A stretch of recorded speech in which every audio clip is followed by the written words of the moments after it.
Student, अपठित गद्यांश है। अपठित गद्यांश के माध्यम से जैसे प्रश्न दिए गए हैं, प्रश्नों के उत्तर आपको लिखने हैं।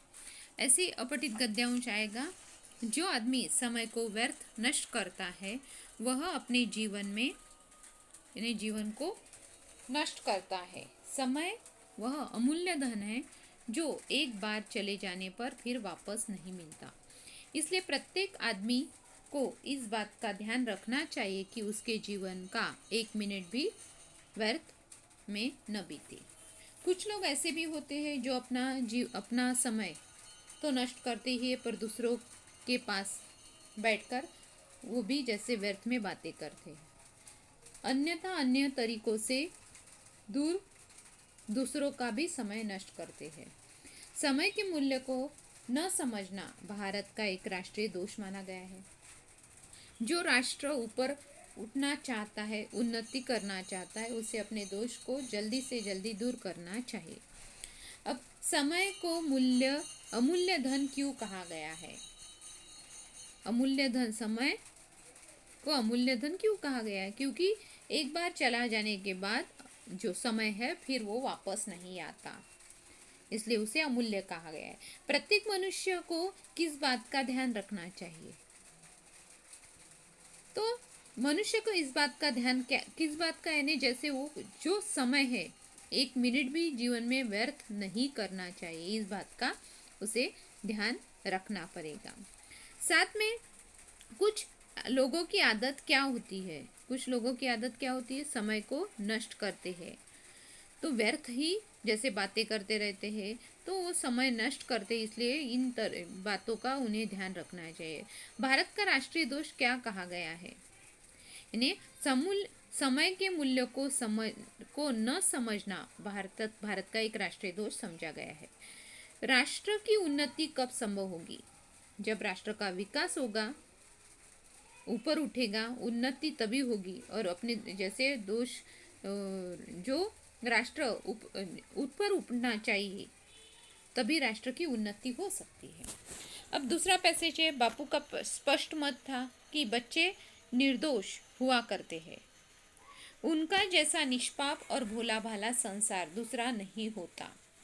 अगर किसी बच्चे में कोई अवगुण है, कोई बुराई है, तो यह उसका दोष नहीं, उसके आसपास रहने वाले व्यक्तियों का दोष है। क्योंकि बच्चा जो कुछ सीखता है अपने आसपास के लोगों का अनुकरण करके ही सीखता है। बच्चों को पिटना बापू की दृष्टि में महापाप माना गया है। साथ में बापू कारण कोई भी रहे या कोई भी अपराध हो गया हो, भय दिखाकर मार पीट कर बच्चे के साथ दुर्व्यवहार करना योग्य नहीं है। बच्चों की गलतियों को प्रेम से, उत्साह से समझना चाहिए। ऐसा करने से उनमें सुधार हो जाता है। बापू चाहते थे कि भारत के गांव-गांव में बाल मंदिर खुले, जहाँ सुरक्षित महिलाएं बच्चों को साफ रहना सिखाए, खेल कूद के द्वारा पढ़ाए, अन्य अच्छी सीख दे, उन्हें वीर और निर्भय बनाए। बच्चों के संबंध में बापू का क्या मत था? बच्चों के संबंध में बापू का ये मत था कि बच्चों को मारना नहीं चाहिए, और जैसे वो ये मत था कि जैसे आजू बाजू के लोगों से ही वो गलत बातें सीखते हैं या अपने दूसरों का अनुकरण करके। बच्चों में बुराई कैसे आती है? तो बच्चों में बुराई जैसे बच्चों में कोई अवगुण नहीं, यानी जैसे दूसरों का कुछ देख के उनमें वो कोशिश करते रहते हैं, इसलिए उनमें वो बुराई आ जाती है और उसे हमें सुधारना चाहिए। बच्चों को कैसे सुधारना है? बच्चों को मार पीट के न सुधारते हुए उसे ध्यान से, प्रेम से, स्नेह से समझाना चाहिए। उसके बाद बापू क्या चाहते हैं? बापू चाहते हैं कि भारत के गांव-गांव में बाल मंदिर खुले, जहां बच्चे सुरक्षित रहे, खेले कूदे, अच्छे से पढ़ाई करें। बापू किसे महापाप मानते हैं? बच्चों को मारना पीटना, भय दिखाना, इनको बापू भाई क्या मानते हैं, महापाप मानते हैं। उसके बाद है वचन बताए गए, आँख आँखें, गधा गधे, पिता पिता, घोड़ा घोड़े, माला मालाएं, बेटी बेटियाँ, सखी सखिया, मछली मछलियाँ, कवि कवि, कोना कोने, पति पति, टुकड़ा टुकड़े, क्रिया क्रियाएं, चूहा चूहे, कौवा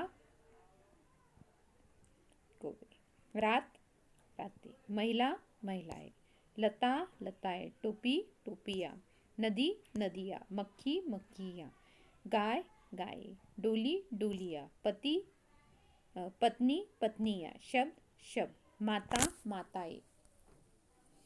तो ऐसे शब्द यहाँ पे बताए गए हैं। उसके बाद कुछ लिंग भी बताए गए हैं। तो इसमें यानी जैसे आपको ये जैसे शब्द दिखाई दे रहे हैं, तो इसमें भी वचन है। जैसे यहाँ पे कुछ वचन बताए गए हैं और कुछ नेक्स्ट वीडियो में आपको वचन की जैसे बाकी वचन भी बताऊंगी।